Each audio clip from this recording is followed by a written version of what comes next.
Mandragora, Whispers of the Witch Tree review. My fair review. Mandragora is a bold new entry in a Metroidvania Souls-like genre, leaning heavily into its Souls-like roots. About 80% of the game is a Souls-like with a Metroidvania flair. 20% would go to the Metroidvania genre. If you're familiar with Salt and Sanctuary, this game feels like its spiritual successor, but it surpasses it in every possible way. In the realm of 2D platforming Souls-likes, Mandragora reigns supreme, an absolute triumph. This game is actually the king of 2D Souls-likes, the absolute winner among them all. Let's break it down and give it the rating it deserves.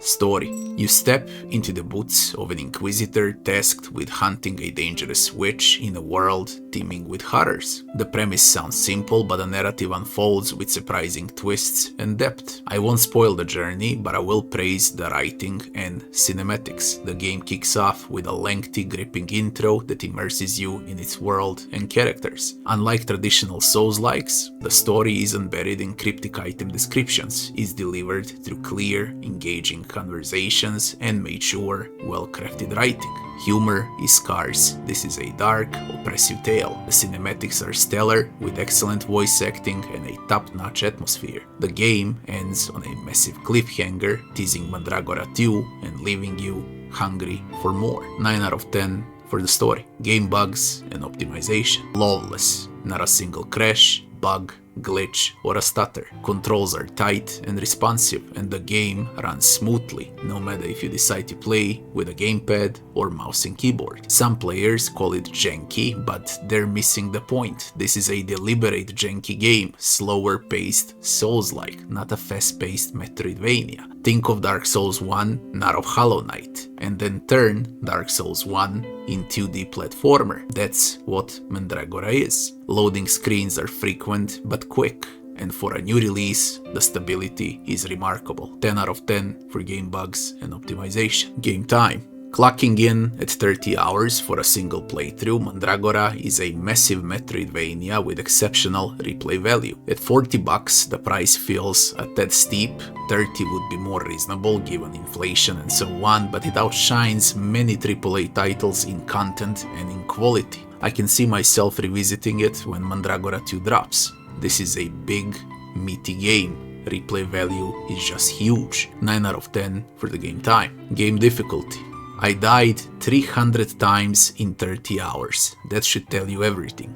Mandragora is a brutally challenging yet impeccably fair. About 250 of those deaths came from falls or exploration, dying from traps, and classic platforming parts. This game will test your skill. To 100% this game, brace for death around every corner. The AI is relentless. Enemies attack simultaneously, regardless of numbers, making crowd control a real test. The final 3 hours are a gauntlet, especially on the hardest difficulty. Thankfully, sliders let you tweak enemy damage and health for a more casual experience, so even casuals can play this game, everyone can play this game. It offers a lot for all type of players. The game will push your skills to the limit, and it's glorious. 10 out of 10 for the game difficulty. Maps and graphics. With around 15 distinct biomes, Mandragora is a visual masterpiece. Each area is breathtaking, with insane attention to detail in backgrounds and environments. This is a Souls-like dungeon crawler, so you can expect plenty of dark, oppressive dungeons, and they're all phenomenal. Colors and contrast are perfectly balanced, ensuring attack patterns and spells are always visible on the screen. The world map is expansive, and the UI is among the best in the genre, clear, beautiful, and smooth. The double-layer minimap highlights points of interest and supports custom pins for backtracking.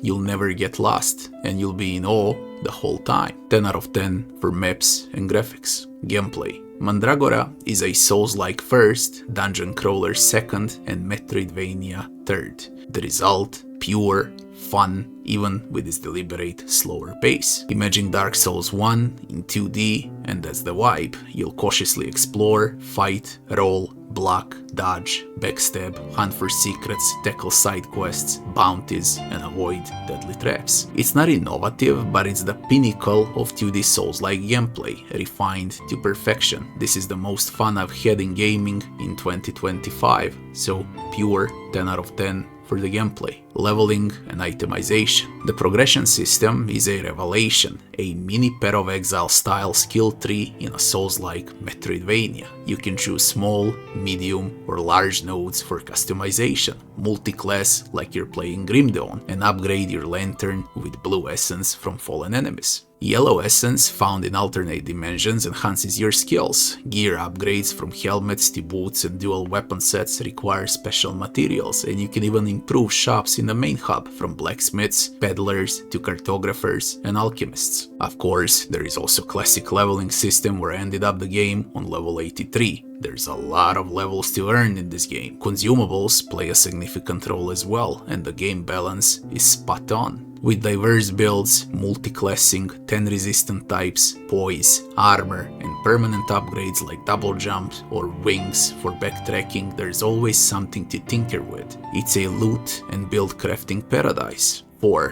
a 2D game. It's literally a mini Path of Exile as a Souls-like. 10 out of 10 for leveling and itemization. NPCs and enemies. Bosses are everywhere. Elite enemies everywhere. Dozens of mini bosses as well. And main bosses with multi-phased fights. Each feel unique, demanding distinct strategies. You'll face 3 to 4 bosses per biome across 15 areas, and the final boss echoes Hollow Knight's intensity. NPCs are purposeful, offering upgrades, items, or side quests without wasting your time. Enemy variety is vast, and their aggressive, relentless behavior keeps you on edge non-stop. 9 out of 10 for NPCs and enemies. Music and sound. This game is fully voice acted, and the performances are excellent. Sound effects are crisp and impactful. However, the music is a letdown. Even at max volume, it feels muffled and barely audible, which is frustrating. The score itself isn't bad, but its poor mixing makes it the game's weakest link. 7 out of 10 for music and sound. Final verdict. We got 84 points in 9 sections, and that would be 9.3 out of 10 for Mandragora, Whispers of the Witch 3. It's the best 2D Souls-like I ever played, and easily a top 10 Metroidvanias ever. A strong contender for Game of the Year. It's the standout title of early 2025. I played this game for 11 hours without a break during a single day, and that rarely happens to me, and I guess that says it all. Mandragora is a masterpiece and the year's biggest surprise. The sky is the limit for Mandragora 2, though devs must address the music and sound issues for the next part. Now, to address the negative reviews. Some players criticized Mandragora for 3 reasons. First reason, an initial malware issue, resolved since the release, falsely flagged now the game for collecting the data. Second, its slower pace and high difficulty confused Metroidvania fans expecting something faster. This is a 2D Dark Souls 1. It's not a Hollow Knight. And the third, the $40 price tag feels high, but sales will make it more accessible. Don't let this deter you. The game is a pure